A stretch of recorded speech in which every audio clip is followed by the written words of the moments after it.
Hello friends, welcome back to my channel.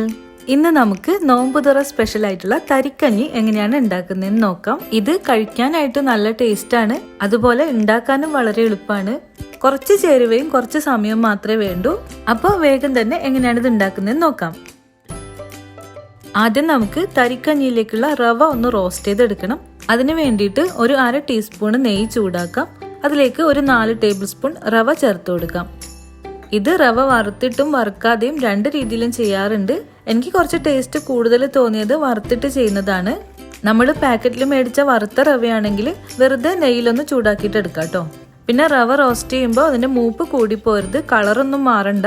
റവ മൂത്ത നല്ലൊരു സ്മെല്ല് വരുമ്പോൾ നമുക്കിത് ഫ്ലെയിം ഓഫ് ചെയ്ത് ഒരു പാത്രത്തിലേക്ക് മാറ്റാം. ഇനി ഇതിലേക്കുള്ള പാല് ചൂടാക്കാനായിട്ട് വെക്കാം. 3 കപ്പ് പാല് തിളപ്പിക്കാനായിട്ട് വെച്ചിട്ടുണ്ട്. 4 ടേബിൾ സ്പൂൺ റവയല്ലേ ഉള്ളൂ, 3 കപ്പ് പാല് കൂടുതലാണോ എന്ന് വിചാരിക്കണ്ട. ഇത് ഉണ്ടാക്കി കഴിയുമ്പോഴത്തേക്ക് അതിന്റെ കൺസിസ്റ്റൻസി കറക്റ്റ് ആയിരിക്കും. ഈ പാല് ചൂടായി തുടങ്ങുമ്പോൾ റവ ചേർത്ത് കൊടുക്കാം. റവ ഇതിൽ കുക്ക് ചെയ്തെടുക്കണം. റവ ചേർത്ത് ഒന്ന് ചൂടായി തുടങ്ങുമ്പോൾ മധുരത്തിന് ആവശ്യമുള്ള പഞ്ചസാര ചേർത്ത് കൊടുക്കാം. തരിക്കഞ്ഞിയിലേക്ക് മധുരം കൂടുതൽ ആവശ്യമില്ല. ഞാനിപ്പോൾ ഒരു 2 സ്പൂണേ ചേർത്തിട്ടുള്ളൂ. 4 ടേബിൾ സ്പൂൺ വരെയൊക്കെ മധുരം ചേർക്കാം. പാലും പഞ്ചസാരയും ചേർന്ന് റവ കുക്കായി വരണം. വെന്ത് വരുമ്പോഴത്തേക്ക് ഇത് ചെറുതായിട്ട് തിക്കാവാൻ തുടങ്ങും. റവ പെട്ടെന്ന് തന്നെ വെന്ത് വരും. ഇതിവിടെ റെഡി ആവുന്നുണ്ട്. ലാസ്റ്റ് ഫ്ലേവറിനായിട്ട് ഒരു 1/4 ടീസ്പൂൺ ഏലക്കാപ്പൊടി ചേർത്ത് കൊടുക്കാം.